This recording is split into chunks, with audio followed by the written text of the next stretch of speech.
starting memory allocation technique, that is paging. So paging is a memory management technique in which the operating system fetches the processes from the secondary storage into the main memory in the form of fixed size. Secondary storage में processes होते हैं उसको हम लोग memory में लेके आते हैं फिक्स साइज पेजेस को ब्लॉक्स में, जिसको हम लोग बोलते हैं pages. Okay, so page is जो होता है लॉजिकल कॉन्सेप्ट होता है and used for quick access to data. Okay, और एक दूसरी इसी टेक्निक में एक दूसरी चीज़ होती है जो main memory is split into small blocks of physical addresses या फिर मेमोरीज में. उस ब्लॉक्स को हम फ्रेम बोलते हैं. तो दो चीज़ होती है स्टोरेज डिवाइसेस में, मतलब हमारे सेकेंडरी स्टोरेज में प्रोसेस होता है वो मेमोरी के अंदर आता है जिसको हम पेज बोलते हैं, फिक्स साइज ब्लॉक में रहता है, और मेमोरी के अंदर फ्रेम्स भी होते हैं जो कि फिजिकल एड्रेस होते हैं. ठीक है, सो जो पेजिंग में होता है ना, फ्रेम की साइज़ फिक्स होती है. Frame size must be equal to the page size in order to utilize the main memory completely. तो फ्रेम की साइज़ भी पेज के बराबर ही होनी चाहिए प्रोसेसर्स के पेज की. So to avoid external fragmentation, अगर बचेगा तो फ्रेगमेंटेशन हो जाएगा. ठीक है, सो देख लो प्रोसेसेस मान ली. सो जैसे अभी तक हमने देखा कि हमारे जो प्रोसेस हैं सेकेंडरी स्टोरेज होते हैं और ये क्या करते हैं स्प्लिट होते हैं ब्लॉक्स में जिसको हम पेज बोलते हैं, और उसी टाइम पे मेन मेमोरी जो होती है वो भी स्प्लिट होती है. ठीक है, इसको हम देख लेते हैं. ठीक है, ये हो जाएगा OS के लिए 0 मान लिया हमने इसको. ठीक है, P1 P2 P3 P4 ऐसे मान लिया कि इसमें प्रोसेसेस आएंगे. ठीक है, ये 1 2 3 4 5 6 7 हमने मान लिया कि हमारे पास 9 जो है इसमें 9 फ्रेम से बनेंगे. रैम में जो होता है इसी टाइम पे ये भी फिक्स ब्लॉक्स में डिवाइड होता है जिसको हम लोग बोलते हैं फ्रेम. 0 से लेके 8 तक हमारे पास है. पहला वाला जो होता है OS ले लेता है, बाकी 1 से 8 बचे, मतलब हमारे पास 8 ही बचे. समझ में आ गया. ठीक है, अब इसमें होता क्या है इस पेजिंग मेमोरी मैनेजमेंट में. अब ये जो प्रोसेसेस होते हैं हमने बोला P1 के 0 1 2 3 4 है, या फिर हमने मान लिया चलो ये P0 है, P1 है, P2 है, P3, ऐसे बहुत सारे प्रोसेसेस होंगे. ठीक है, हम ऐसे मान लेते हैं. ये कोई भी क्या कर सकते हैं, रैंडमली कोई भी एक्सेस कर सकते हैं. OS में कोई भी फ्रेम को एक्सेस करते हैं. मान लिया यहाँ पर P1 आ गया. ठीक है, यहाँ पर P2 आ गया, फिर ले लेते हैं यहाँ पर जो है P0 आ जाएगा, और लास्ट में हम मान लेते हैं P3 आ जाएगा. ठीक है, ऐसे कुछ आ जाएगा. जिस समय ये होते हैं उसी टाइम एक क्रिएट होता है पेज टेबल करके, उसको हम यहाँ बना लेते हैं कुछ.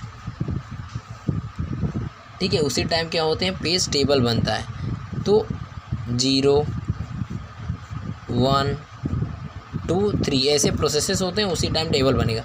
इस टेबल के अंदर इसको हम क्या बोलते हैं पेज टेबल. उसी टाइम पे जो प्रोसेस जिस फ्रेम में गया रहेगा उसका क्या आएगा, यहाँ पर जो पेज नंबर होगा, फ्रेम नंबर होगा, वो यहाँ पर आ जाएगा.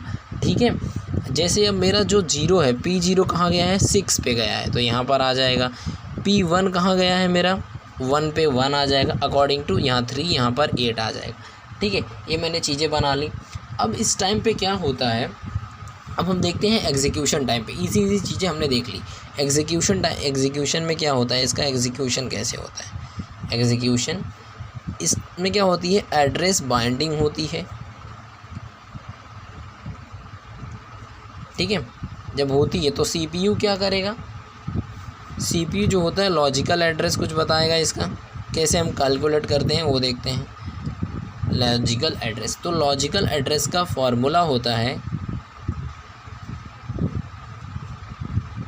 Page offset plus page number. देखो CPU इतना सोचता नहीं है, फटाफट कर देता है. समझ रहे हो, सोचने की कैपेबिलिटी फास्ट है, फ़िलहाल वो भी सोचता ही है. तो हम लेते हैं पेज ऑफसेट, मान लेते हैं हमारा ये P1 होगा, P1 का ये 0, ये 1, A2, A3 होगा, ऐसे होगा. तो हम मान लेते हैं 0 का हमको करना है, प्लस पेज नंबर, तो ये 0 वाला 6 को लिया हुआ है. ठीक है, तो मैंने पेज ऑफसेट ले लिया 0. उसी प्रकार मैं पेज नंबर मान लो 0 को ले लूँ. ठीक है, उसी प्रकार मैं P06 ले लूँ, ये 6 वाला ले लूँ. तो ये मेरा लॉजिकल एड्रेस हो जाएगा 6 या फिर 0 हो जाएगा. ठीक है, अकॉर्डिंग टू मेरे 0 ऑफसेट ना और 0 ऑफसेट जो भी प्रोसेस हो. अब हम अपना फिज़िकल एड्रेस देखते हैं कैसे कैलकुलेट करते हैं. तो फिज़िकल में page offset plus frame number into size कितनी है ये देखते हैं। तो मान लिया हमें 0 करना है, 0 का मतलब P0 का 0 का ऑफसेट का प्लस करना है। फ्रेम नंबर P0 कहाँ गया है, 6th पे गया है, यहाँ पर देख रहे हो 6th पे। साइज़ कितनी है अब हमें पता है। अब देखना बहुत ही इंपॉर्टेंट चीज़ है ये साइज़, हमेशा याद रखना। रैम में जो होता है फ्रेम का साइज़ 2 पावर n जाता है, मतलब 2 पावर कुछ भी हो, हम मान लेते हैं 2 पावर 2 होगा, नथिंग बट फिर 4 हो जाएगा वो। ये बहुत इंपॉर्टेंट पार्ट है, ठीक है। यहाँ पर जो ये फ्रेम का साइज़ होगा हम मान लेते हैं 2 पावर 2 जाएगा, तो ये जो हो जाएगा एक फ्रेम का 4 होगा, तो यहाँ से भी ये 4 होगा, ये 4 होगा, ऐसे यहाँ पर आते आते कितना आ जाएगा 36 हो जाएगा, ठीक है। 0 से 36, तो यहाँ पर ये 4 हो जाएगा, तो ये कितनी हो जाएगी 24, ठीक है। ऐसे हम मान लेते हैं थर्ड का फिजिकल का एड्रेस, थर्ड का, ये थर्ड का हम लोग कैलकुलेट करते हैं। तो 3 + 6 × 4 ये हो जाएगा 3 + 24, that is, so physical address of this offset P0 का कितना हो जाएगा 27।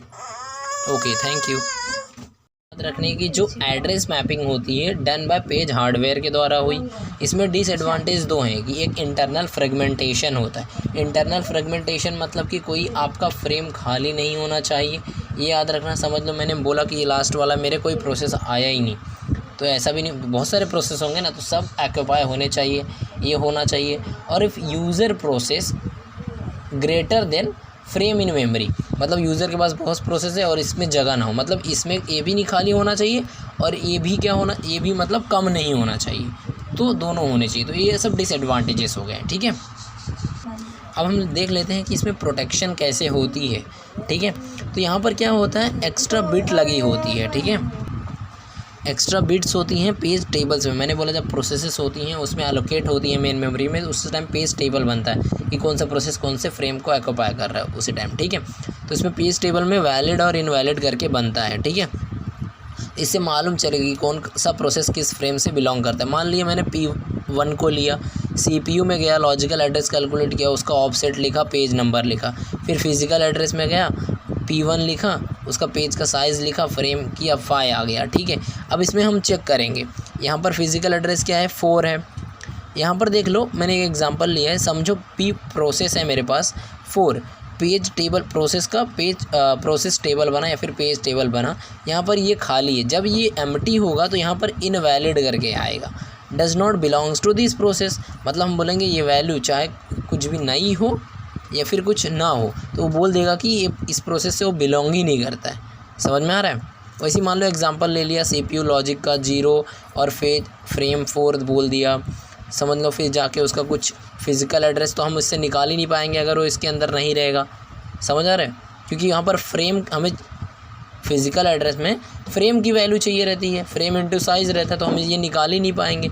समझ में आ रहा है। इसीलिए यहाँ पर क्या होता है, एक्स्ट्रा प्रोटेक्शन होती है, बीट यहाँ पर पहले से एक और होती है। यहाँ पर मैंने आपको पहले बताया था कि पेज टेबल जब बनता है एक ही होता है, यहाँ पर फ्रेम की वैल्यू लिखी होती है, लेकिन नहीं, यहाँ पर हमें एक एक्स्ट्रा और वैलिड और इनवैलिडेशन भी होता है। Okay, thank you.